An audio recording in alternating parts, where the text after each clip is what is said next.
Can you hear me? Testing, testing.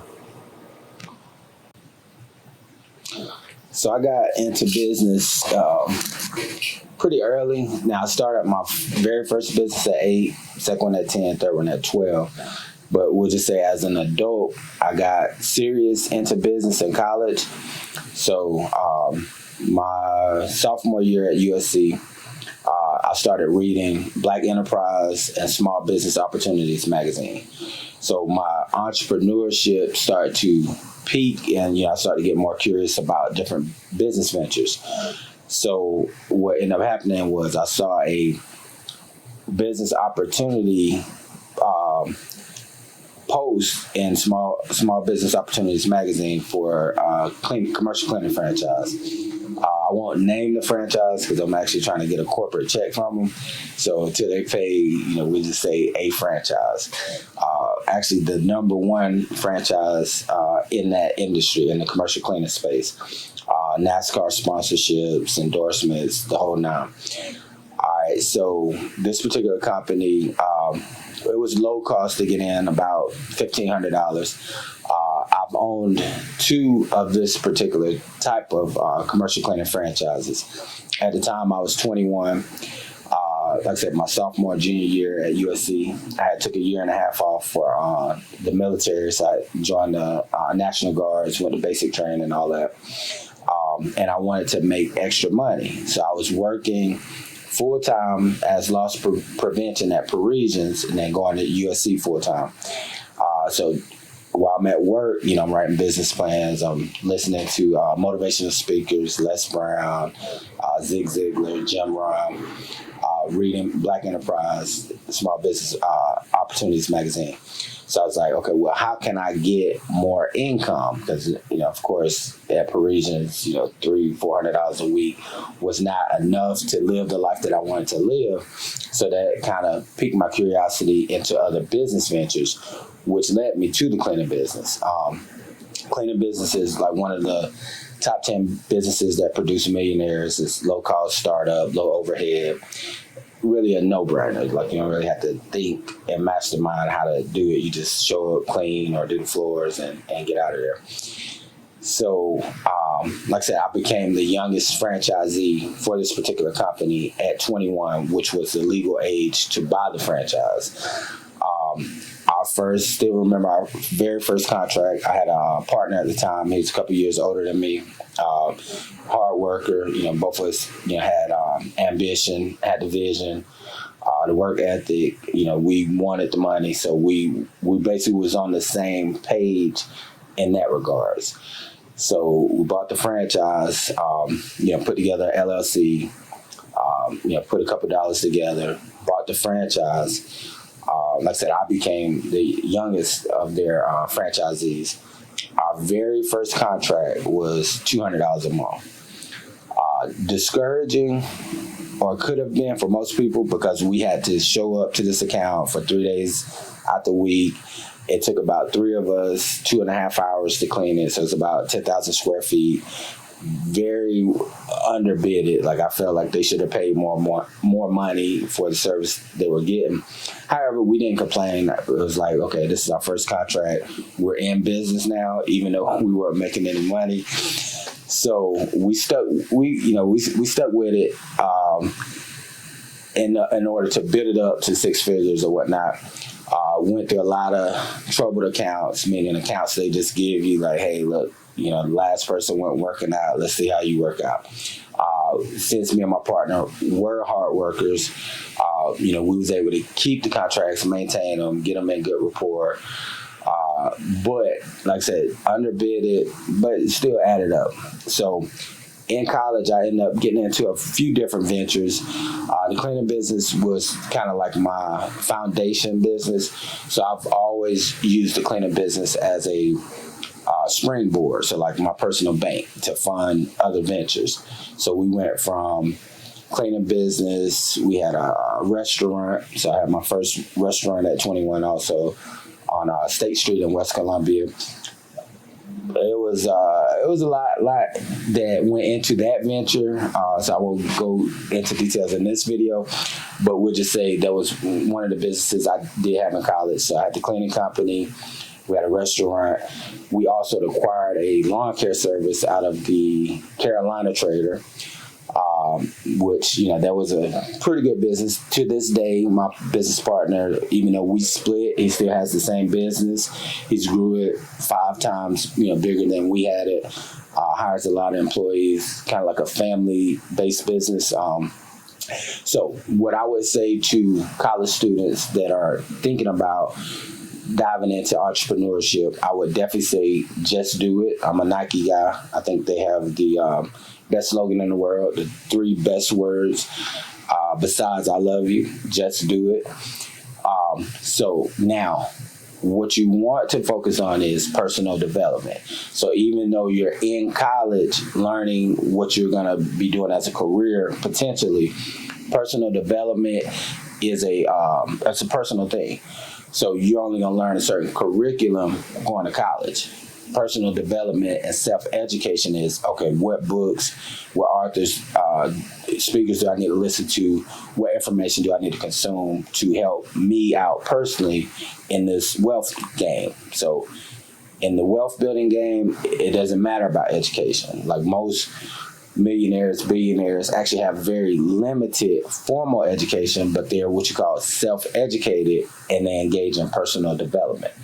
So once I started learning that and diving in, that's when my life really started to change. So like I said, I was already listening to Les Brown, Zig Ziglar, but then when I started to get more into personal development as an entrepreneur, I started listening to Dr. Dennis Kimbro, reading books like Think and Grow Rich, Rich Dad, Poor Dad, The Cash Flow Quadrant, 1 Minute Millionaire, different books like that. So it helped me fast track because I was kind of moving at my own pace. So I was learning things that they weren't teaching in business school, and I was learning hands-on. It was this business plan work, or I'm out of a house, or my car is going to get repossessed. A lot of bad things.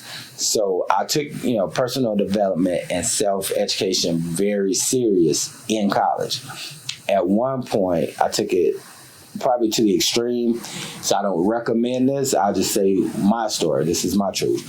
So at one point, I had, enough employees and contracts to where it required a lot of my time. Thank you for tuning in today. Once again, this is your business coach, Tim. If you want to follow me on IG, it's just going to be Tim the Motivator, the number 9. On Facebook, usually I'm either on I have about 3 different pages. So either Tim Simpson or Timothy Simpson. You can follow me on either profile. On LinkedIn, government name, Timothy Simpson. If you want to email me directly, it's just timthemotivator@gmail.com. I usually put my number on flyers, so I'm going to extend that offer. If you want to text me directly, whether it's a question or you got a situation where you might need business coaching, my phone number is 803-261-5948. Once again, that's 803-261-5948. Potentially come out of college not even using your degree and just kind of sticking to whatever business you create, or that business might lead to another business or another business. So the idea is just do it. Personal development, self-education. So it's a quote that became one of my favorite quotes by Henry Ford, which he had a 4th grade education, created a $1 trillion company called General Motors. So his quote goes like this. He said, "A formal education will help you earn a living. Self-education will help you earn a fortune." So similar to what I said, with self-education, you can go at your pace and you can get the information that you need that's conducive to your future versus basically just memorizing information to pass the test. All right, night and day. All right, so read the right books. If you don't know, most entrepreneurs kind of always say the same books as far as a base reference, and it's usually Think and Grow Rich, Rich Dad, Poor Dad. They're usually in that top 10 selection. I'll go into a little more detail in another video, kind of breaking down some of the things I learned from each book that got me to the next level.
Good day. My name is Business Coach Tim. Some people call me Tim the Motivator, which is my speaking name.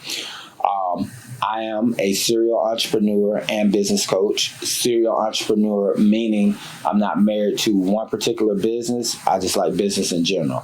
So with that being said, I've owned 16 plus businesses in over 8 different industries. I have a wealth of knowledge. I do engage in personal development and self-education. So I'm here to, basically help you elevate as an entrepreneur. If you're an aspiring entrepreneur, I'm helping you drop the title and you just be an entrepreneur. All right, so we got self-employed versus a business owner. Anyone that's familiar with the popular book, Rich Dad, Poor Dad, Robert Kiyosaki breaks it down in the cash flow quadrant. So the meat and potatoes out of that book, Rich Dad, Poor Dad, is going to be the cash flow quadrant. If you want to, you can actually go to YouTube. He has an 8-minute video. Just type in Think and Grow Rich cash flow quadrant, and he'll actually break down the 4 quadrants. Today, we're just going to focus on 2. So right above employee is self-employed. All right, and it's on the left side of the quadrant for a reason. He said you want to be on the right side. So left side, we'll just say that's the bad side. So you got employee and self-employed. Now self-employed, just flip the word, just means employ self. So automatically you have less leverage because it's just you and you're still limited to 24 hours out of the day. So where I made my biggest jump as an entrepreneur was once I revisited the cash flow quadrant and learned the difference between self-employed and business owner. All right, so as a self-employed entrepreneur, I actually maxed out at about $9,000 a month. So that was the most I made as a self-employed person, meaning I was doing all the work and I could do within my time frame about $9,000 worth of work a month. All right, so got a little frustrated. As a self-employed professional, you can get burnt out, especially if it's not your passion or purpose that you're engaging in. You can really get burnt out, even if the money's good, because $9,000 is not a lot, but it's still probably put you in the top 20%. So it's not bad money. It's just I was working hard for the money. So I was doing about 85% of the work. All right, so every now and then I have, a part-time worker or a temp worker or a 1099 subcontractor help me. But I was limited to what I could do because I didn't have, regular subcontractors, employees that worked the business for me versus with me. All right, so once I revisited the cash flow quadrant and learned that I was doing things a little backwards. Now, not that self-employed is bad, because it's still better than being an employee, because you do have more leverage, but it's less leverage than a business owner or an investor. All right, so once I stopped trying to do all the work and start outsourcing, hiring, and building systems, then I evolved or transferred to the business owner box. So the biggest difference is a business owner has a system. All right, they also have employees. They also have, in some cases, subcontractors. However, they are not running the whole business. All right, so like they said, you can't see the picture if you're in the frame. right? So when you're the business owner, that's me looking inwards on my business, like, okay, well, yeah, I need to change this, and that, or I need to hire this person to do this and that. So if I'm doing the work, I don't have time to think, okay, well, what else could I be doing, because I'm physically doing the work. So that was the biggest difference, was once I started hiring people, then I could see even more areas that I needed work in. Plus, I can focus more on sales, marketing, promotions, and advertising, which is going to get me to the next level. So I literally went from making $9,000 a month doing 85% of the work to making over $43,000 a month doing 15% of the work. So I actually changed the whole paradigm. So at that point, once I automated my business and became the business owner, life became a vacation. So that's kind of, the grass is green on the other side. So one side of the fence, you got self-employed. We'll just say you're in the red dirt. So you're in mud, kind of trying to, fight it out. Versus being on the other side of the fence, green pastures, milk and honey, everything that you can imagine. That's where you see the biggest benefits of being an entrepreneur, because you're no longer exchanging time for money. You're now building systems, hiring people, subcontracting. They're doing all the work that you don't care to do. You can do it now, but you don't care to do it, because you went in business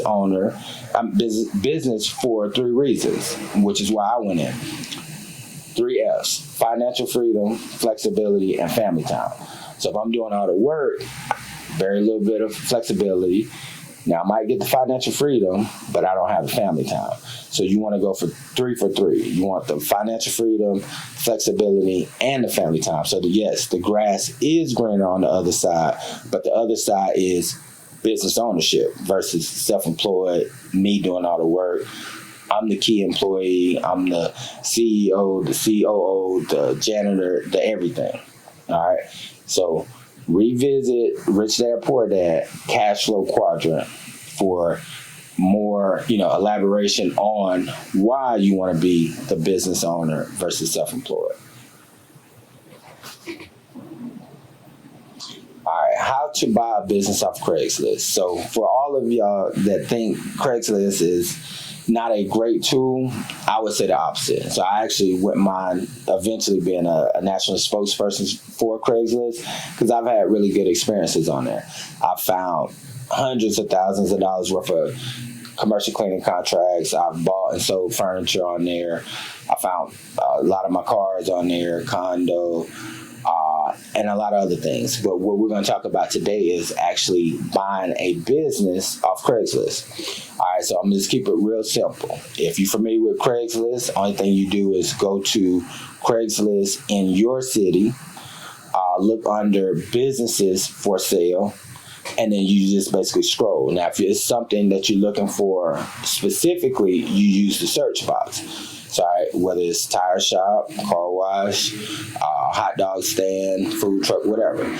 Now, just like any other platform, you want to be safe and make sure you make a intelligent purchase and in a safe environment. So I wouldn't say, okay, buy something and where you got to go to somebody's house or meet them on a dark road in the country or whatever. So anything you do on any platform, you want to be safe. So Craigslist got a bad name for incidents that occurred that is outside of their control. Only thing they are is the platform. And then from there, it's people-to-people relationships or people to con artists. So you just got to use your common sense too. So one of the businesses that I was able to buy off Craigslist was a tire shop. So in 2014, I'm looking for opportunities. So like the Bible says, seek and ye shall find. It didn't say wait and it'll be handed to you, or pray and wait for it to fall out the sky. Seek and ye shall find. So the seek part is going to Craigslist, looking at businesses for sale, and then identifying an opportunity that is worth taking advantage of. In my case, it was, like I said, 2014. I was lucky enough to find a tire shop for sale. It already was doing 6 figures. The guy I bought it from, he had the numbers. So just say doing your due diligence would be, okay, let me verify the numbers, whether that's getting his last tax return or his receipt book or getting with his bookkeeper or CPA. In this case, His numbers was pretty accurate. The price was good to where I didn't have to do too much, outside of what he gave me for his due diligence. It looked good on paper, and actually it held true to his words. Like, he broke down how much car wash would do. It was within those parameters. Same thing for the tire shop. It was within those parameters the whole time I had it till I sold it. So it ended up being a really, really good venture. Worked out for me. I eventually learned how to do the tires probably about a year and a half in. So I can patch, plug, mount, dismount, balance, like the whole nine. So I actually, even though it wasn't my dream per se, like it wasn't my passion, wasn't connected to my purpose, it was a good profit-based business that I took advantage of. And then I actually kind of liked it because it was a good workout. I got to interact with people throughout the community, other business owners, got to help a lot of people. So I got to give back and make some people's days. So it actually was a very successful venture. The guy that bought it, he was working there when I first bought it, just got out of jail for, I think marijuana charges, young guy. So I was able to mentor him. That actually was his dream, was to own a car wash and tire shop. So first thing I did was I promoted him to manager. A year after that, let him buy in as a partner. 2018, he bought me out. So now it's his shop and his vision. That was his dream. So I was basically like a stepping tool to help him realize his dream. But at the same time, one of my dreams is to motivate and inspire more people to engage in entrepreneurship, more so than Napoleon Hill or some of the people that mentor me virtually. So me helping him manifest his dream was actually part of my bigger scope, which is, helping people as a business coach to manifest their dreams of entrepreneurship. So it worked out. So like I said, if it's business that you're looking for, I would definitely look on Craigslist. Like I said, just be smart about your decisions. If you know exactly what you're looking for, use the search box on the platform, and it'll take you to exactly what you're looking for. If you're just looking for opportunities, just look under businesses for sale. Something pop out, do your due diligence, follow up, make a smart sale. At the end of the day, like Nike said, just do it. I was always told by one of my older mentors, money is too easy to make and spend. So it's like we don't, take a long time to make a decision on a materialistic purchase. So I would say, whether you think it's a good business or not, if it's profitable, take a chance on it. Like Nike said, just do it. Because at the end of the day, whether it's the business venture, getting the money, or takeout, or your smoking habit, or whatever, the money is going to evaporate anyway. So I would take my chances on myself, meaning put yourself in business, buy a piece of equipment, buy a business that's already running, rent a building. So businesses come in a lot of different forms. It can be the equipment and the building. It can be equipment by itself. So just say if you're looking for a building, same thing on Craigslist. Just look at office / I think commercial space for rent or for lease. All right.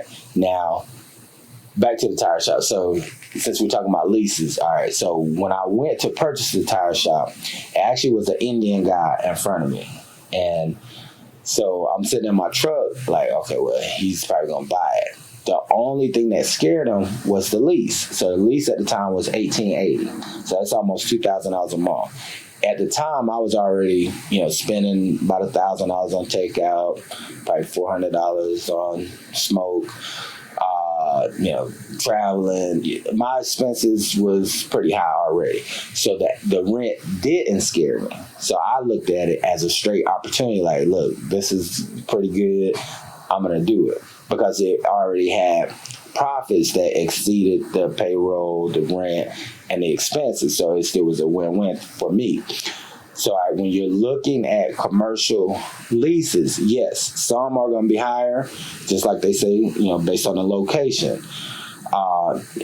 Case in point, my tire shop in Columbia, my first one, the rent was $1,880, 2,100 square feet. I had a barber shop in my hometown, more country, rural setting, same amount of square feet, but I was only paying $350. So depending on where you stay at, where you're looking for a business at, yeah, it's going to be cheaper in rural areas or less desirable locations versus in the city or downtown. So just because the building you're looking at doesn't fit your immediate price budget, don't give up on looking for buildings, because right now it's a lot of favorable leases out here. You just got to look. So Craigslist is just one of the places you can look. You can also look on, Facebook Marketplace, or if you want to do more direct, just contact a commercial realtor to where they can just kind of ping you to whatever you're looking for. So if you're looking for a restaurant, you ask them, hey, what restaurants do you got for lease? All right. If you're looking for a barbershop, same thing. So you look on the classified sites, but you can also check directly with a realtor and get matched up directly. And then I'll do another video to kind of show you how to reduce your rent, meaning maximize your space. So one of the things I did was I subleased out the space I didn't need. And I'll go into more details in the next video, but don't let the rent scare you particularly. So if it's a great location, great building, great setup, and you want it, it's other ways to figure out how to get it versus just assuming, oh, I can't afford that. Because remember, you're going in business to make money. So ideally, you only probably need to cover the first 3 months, and then give the business time to grow and produce, and then it should cover the expenses. All right. All right, so now that you're ready to find a building, I'm going to give you a few places to look and then give you some strategies to make it make sense. All right. So the two places that I find the most buildings on are Craigslist, number one, and then Facebook Marketplace. So Facebook Marketplace has been my go-to, would say, for the last 2 years. Before that, dating back to probably 2005, Craigslist. All right, so just last year, I launched 6 brick and mortar businesses. All right, the majority of them I found on Facebook Marketplace. So the building that I'm in right now, this is my business trade school and incubator. I found this on Craigslist. All right, but I found my liquor store on Facebook Marketplace, my self-service car wash, restaurant I found in person, fireworks stand, Facebook Marketplace, food truck, Facebook Marketplace. So I found a lot of opportunities between Craigslist and Facebook Marketplace. Now, I knew exactly what I was looking for. So if you are looking to get a building and you know exactly what you need, whether it's a storefront or a garage bay or this type, then you want to use your keywords and use the search box for Facebook Marketplace and Craigslist, or you're just going to be going through a lot of random different buildings. So you can put exactly what you're looking for if you know what you're looking for. All right, so just say, depending on where you're at state-wise, all right, so of course in the South it's going to be cheaper. South Carolina, North Carolina, Georgia, Florida, a lot of the southern states. Now I've heard rent up north, whether it's residential or commercial, it's going to be more expensive. However, you still can make it work. So I'm going to give you a few ideas to make a building lease that's high work in your advantage or not sink you. All right, because you're going in business to make money. You don't want to spend all your money up front before you start making money. All right, so some people, before I even get into it, some people think you have to buy the building. So the thing you want to remember is every single person in the mall rents from the mall. So they don't own the building. So whether it's Macy's or Parisians or Belks or Dillard's or Barnes & Noble, they rent. So you don't have to own a building to own the business. Walmart rents, all right, Kmart, Bilo, Food Line. So we're talking major corporations. So don't ever think I have to own the building to own the business. All right, now in some cases, if it makes sense to buy the building, then it just makes sense. But if not, it's cool to rent. So cases where it makes sense to buy the building, okay, if it's under 100,000, okay, that's probably a good long-term buy because it's commercial property. So whether you run a business out of it or rent it, it'll still be beneficial as far as building generational wealth. All right, now in cases where it's a great location and it's not for sale, but it's pretty high rent, Now you want to look at other strategies to minimize your overhead, maximize your space. So, all right, one of the things I did, 2014, I bought a tire shop off Craigslist. Rent was, to me, pretty high, but manageable. It's about close to $2,000, so $1,880 a month. All right, so I had 3 bays. One of the things I did to cut the rent in half immediately was I rented one of the bays out to a mechanic. All right, I don't do mechanic work. I was just more so concerned about the tires and the car wash. So I'm like, well, it makes sense to rent out to a mechanic. That way we have one on the premises that'll bring in more businesses. So just say more business, he might be doing an alternator. I might see they need tires. All right, work out. I'm getting guaranteed money from him. Plus I'm selling some more products. So in this case, I rented out a bay for $750. So it automatically cut my rent in half. All right. Then as time went on, I was like, okay, well, hell, how can I eliminate the rent altogether? So I already took off $750 from the $1,880. Then I had a outside part that was really good for car detailing, and that's what it used to be. So I was like, okay, well, I don't really want to wash cars right now, so I can just rent out to a car detailer. So I rented that part out for $450. So now you got the $750 coming from the mechanic, and then $450 from the car detailing guy. So I almost got the rent evaporated. So I was like, okay, well, what else can I do to further eliminate the rent? So the location I'm in is high traffic, about 300,000 cars pass there every day. So I'm like, okay, well, this probably would be a good place for catering. So I started allowing food trucks and catering businesses to set up in the front, and then I would charge them $25 to $40 a day. Guess what? That eliminated my rent. To this day, even though I sold it in 2018, my partner, he kept the same system. He has a young lady that brings her food truck out there every Saturday. She pays $50 a day. So that's an extra $200 a month. All right. Got a mechanic, got a car now he actually does car detailing, so he didn't sublease out that part, but that's an option. Now he makes more money washing cars than the $450 that he got subbing out, so it just depends on what you really want to do. All right, so at the time I didn't want to wash cars, but eventually we did start washing cars, and yeah, we made more than $450.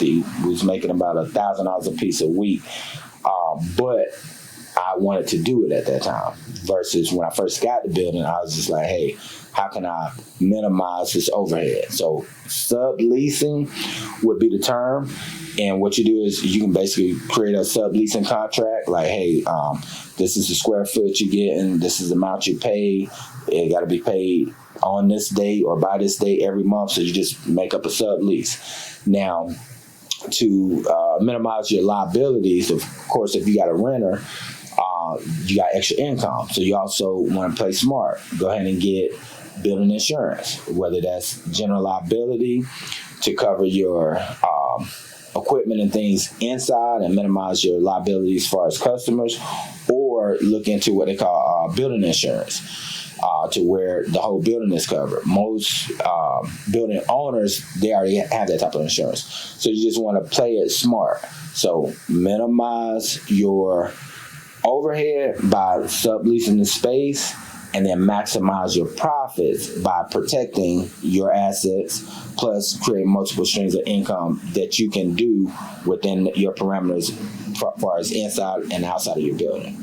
So those are just a few ideas how you can make any building affordable. So we'll give you an example. So just say if you're a hairstylist and you just want to do hair, you're not really looking to entertain booth renters, but the building you're looking at would call for that. So I just say building is 2,000.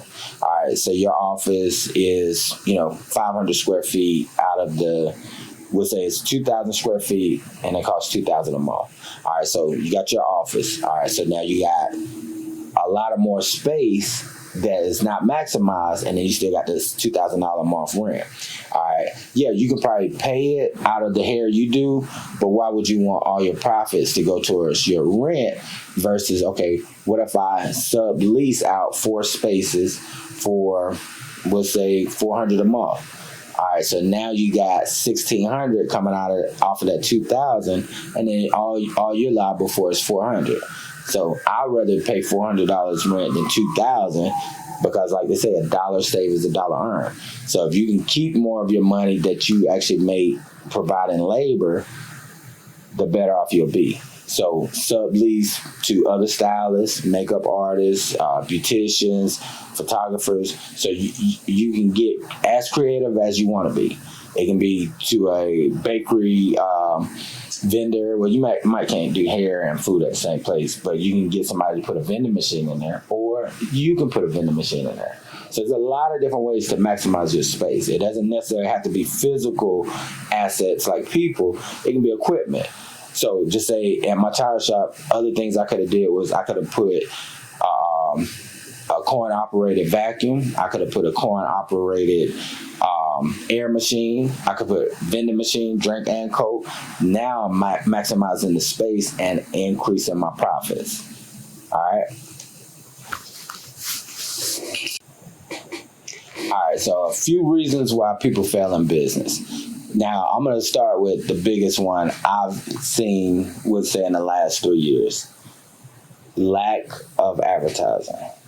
Now, I'm more of an organic traffic guy, but I'm really aggressive. So it's almost like advertising. But we'll just say what I've been learning from, million and billion dollar mentors is most people don't advertise. And I didn't realize how important it was because I never felt, we'll just say, the backlash of not advertising because I've been so aggressive in organic marketing and promotions. Sorry, advertising would be the difference between, we'll use two cool companies. All right, so you got Chick-fil-A, great customer service, great presentation, great food, not so many locations. When you look at the op, we'll say McDonald's. So you got Chick-fil-A and McDonald's. So Chick-fil-A got better food, better customer service, better a lot of everything versus McDonald's. All right. Not, throwing dirt on McDonald's name because I grew up on McDonald's. I do feel like they got enough money to do better, like organic food. They can have their own farms. It's a shame that Michelle Obama had to regulate the biggie sizes because, childhood obesity. So I feel like, we're going to pick on McDonald's in that regards. But when it comes to making money, they're a powerhouse. So they're killing the competition. So they don't have the best food per the people. They don't have the best customer service. I can attest to that. Or even the best appearance. Brown, your food is in a brown bag, little, paper boxes, all that. But they make the most money. So they got the most locations and they make the most money. And the magic behind that success is advertising. The only difference between McDonald's and Chick-fil-A financially, in which McDonald's is on the moon, Chick-fil-A is on the dirt when it comes to making money in comparison, the only difference is advertising. McDonald's advertise. They got radio, print, TV ads, McDonald's All-American, endorsements, sponsorships. So they out-advertise everybody. So you don't even have to have the best product or services. You just have to get in front of the most amount of people and convert the most sales. McDonald's is the pinnacle of that example. Like, who would say they're in their top 5 for best food? Probably nobody. But guess what? They're killing it when it comes to making money and opening locations. I think last time I checked, I think they opened 2,000 locations per day.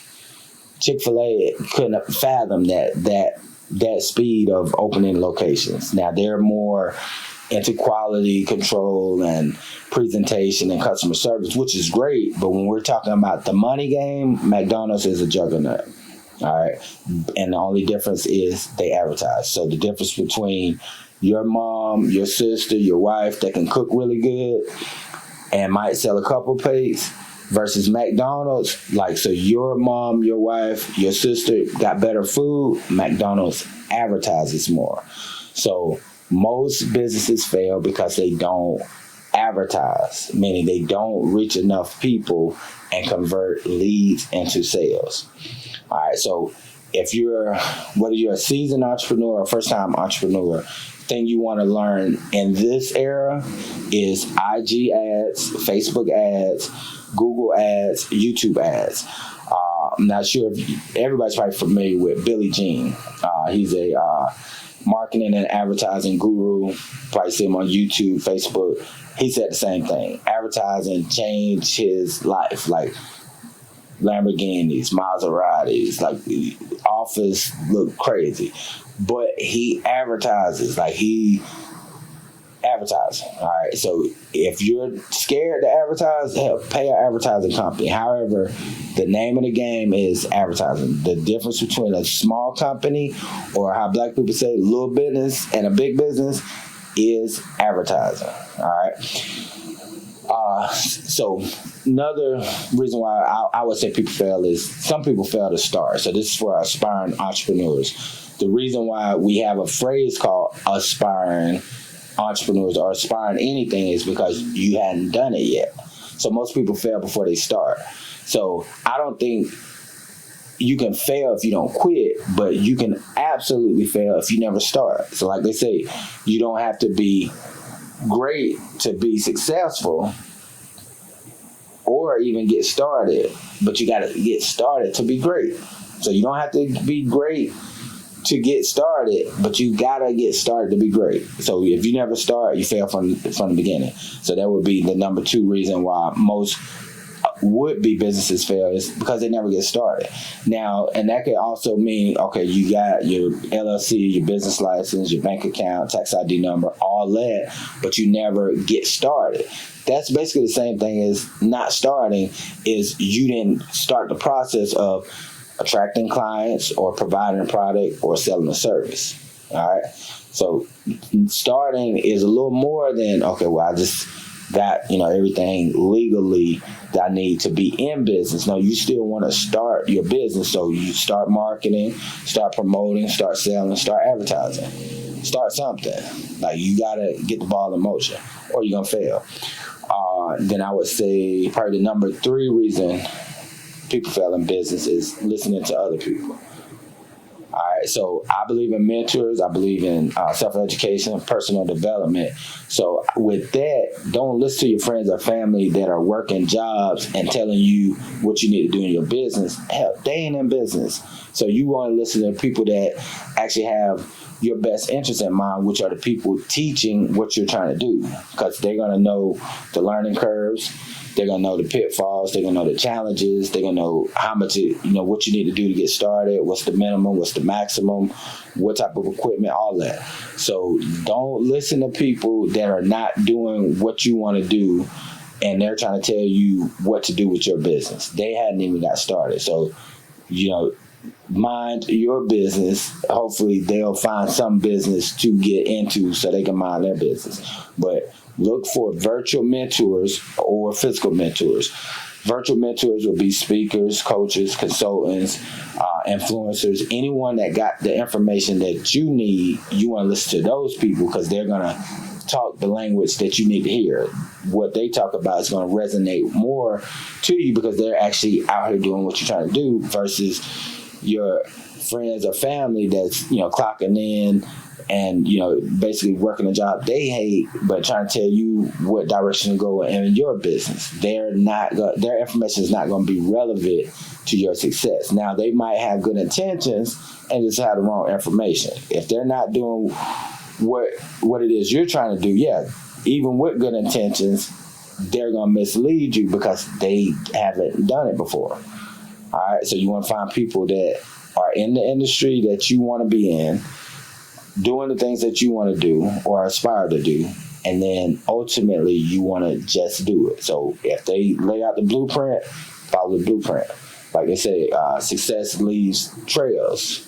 All right, I don't reinvent the wheel. A lot of stuff I'll find mentors for, I'll hire coaches for, I'll read books, I'll listen to videos, listen to audio. Like, I don't try to act like I'm the smartest person in the world. No, I'll get the information and I'll apply it. If that makes me smart, then I'm a pretty smart guy. I will get the information and apply it. That's it. So knowledge is not power. Knowledge applied is power. Application is king. Like, it's a lot of people that know a lot of different things, but they're not applying it, so they don't get the manifestation. So the person that gets the information and applies it, that person to me is smart versus person that knows it but won't apply it. How smart is that? All right.